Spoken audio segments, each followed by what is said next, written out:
When thinking of the Viking way, we often think of pillaging, or the giant longships that carried those stout warriors. What probably doesn't come to mind, though, is managing a village and surviving the harsh northern winters. Northgard brings you into the world of Vikings with a different perspective, one from real-time strategy and also a unique take on what even real-time strategy is. You can take control of several different clans, units, and fight unique monsters throughout the game. Can you survive the harsh winters while dealing with starvation and disease?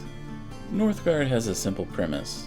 That is, like any real-time strategy game, a focus on first building your primary buildings, whether that is the house, scout camp, or a barracks.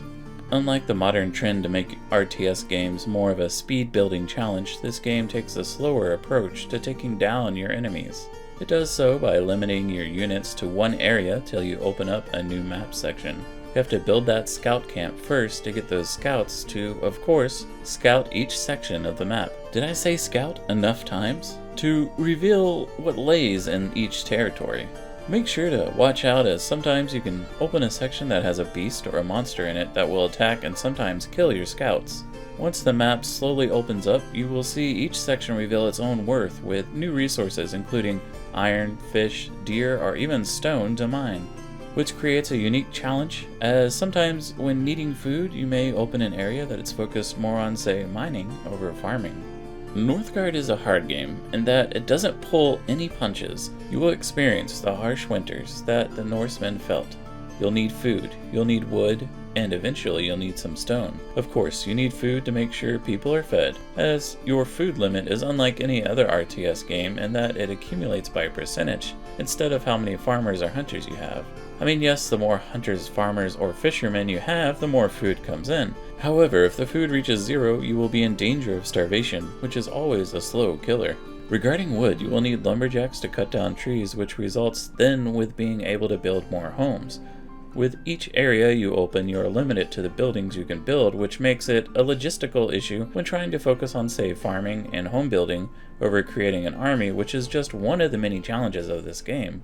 When you find stone, you will of course need miners. Like any RTS starting out, the main resources are small and you only really need food and wood, but to expand to higher buildings, to get, say, research done or better units, you need that stone or iron. In a pretty cool take on the game, you can take a farmer or a lumberjack when being attacked and change them to a warrior, and vice versa. When needing more food or wood to survive the winter, you can change the warrior back to a farmer or a lumberjack, which in my opinion is a pretty cool perspective on how you can handle your units. Fighting in Northgard isn't the only way to win. The single-player campaign tells a long story about the Norse and finding out about their struggles with betrayal or being attacked, while you also have the option to play skirmish mode against the computer AI, or multiplayer, which allows you to take a new look at the game. You have up to 5 different options on how to win. Domination is the classic taking over your enemies. Then you have fame, which raises your fame, of course, till you get a high enough title to be king. This seems simple, but is a pretty cool resource to use. Fame is earned by defeating another player, or exploring new areas, or taking down a harder unit, allowing you to build monuments. A trade win condition allows you to build a strong economy while focusing less on military. Wisdom is gaining lore and unlocking the blessing of the gods, where lore is like science in that it opens a tech tree, allowing options for you to expand special abilities that your clan may possess. And then conquest victories, which can be specific per each battle. Each clan you use has their own special features. You'll need to reveal the map, build your homes, and manage your units quickly while defending against invaders. It does sound like it could be a burden, but Northgard presents this as a new perspective of a tactical look at getting your units stronger and taking down the enemy, giving you options to have healers to help cure your wounded warriors from the Boar clan, focus on that fame and getting to be famous with a Stag clan. Essentially what I'm saying is each clan has a few abilities that can help to change up your strategy. If you feel like you may not know which clan to take on, well, I recommend playing the campaign, as it does help slowly introduce each clan and their abilities to you.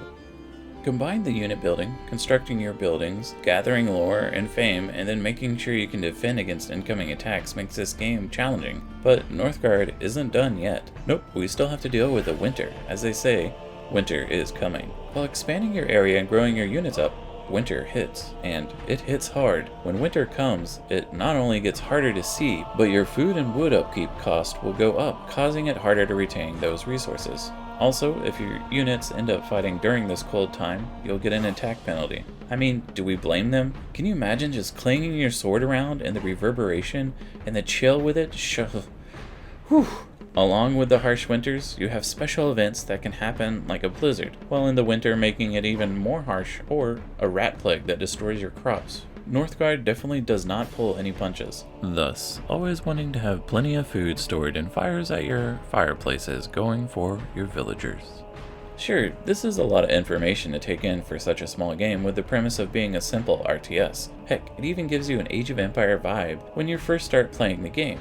Sometimes, yes, this game will throw challenges at you that are harder than anticipated, but you can learn to overcome those with practice. It helps that if you are surviving a harsh winter, you can pull troops from the field to come back and farm or chop some wood. Those special conquest victories, yeah, I didn't forget about that, can come into play too. Say you're trying to win a map and find the special central map tile, which is on each map and allows you to maybe farm enough to settle next to Yggdrasil or to forge a legendary sword. This can allow a player who is struggling to overcome the other's attacks by picking up those challenges. If you want to play this game for the multiplayer, it's worth it to plan your tactics around the other player and what clan's abilities are. While the single player campaign isn't the greatest per se, I think it's a great introduction to each clan, allowing you to learn them in a general story. But once you have enough information to play the clan you like, I would definitely say to go to the multiplayer challenges to really hone your skills. While we've gone over gameplay and story pretty well, we haven't touched on the environment too much, besides mentioning some things. As you have seen throughout the video, it's a pretty game. Yep, pretty, I stand by my guns, or in this case, swords? You start with a fog around you, and each tile you open up reveals like a curtain, being pulled back, giving you a specific area that has maybe fertile land, or farms, or a forest, or maybe even a barren area with only iron to be mined. Each area you take over gives you more options to build. When winter comes, you see it change on screen. It gets darker, snow flurries come in, and you see that challenge, and hear the winds as you feel in the seat of your Vikings, surviving the harsh winters. Your units are detailed in their actions that they take, whether chopping wood, working the farm, or fighting an enemy. The music in this game is also peaceful, like the opening music here.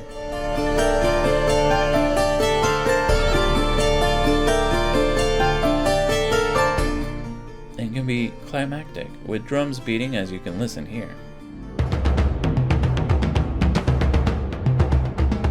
What this does is to help the player be further enveloped into the world of the Vikings, as you are with them along each step of their journey. Northgard is definitely a challenging game, but it does so with a simple premise.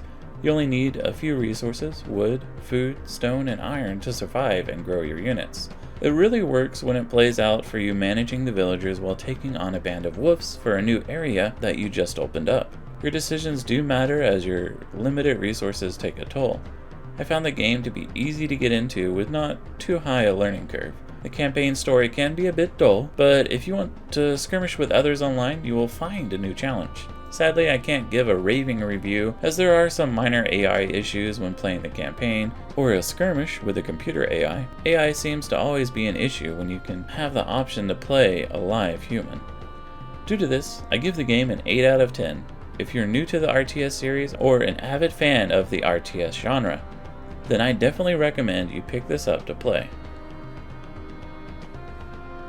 I hope you enjoyed my Northgard review. If you enjoyed my video, please leave a like and a comment below on what you liked about this video, or if you have any other games you'd like me to check out. If you'd like to help support the channel, make sure to click subscribe. This is the Still Grizzly, wishing you luck with all your future games.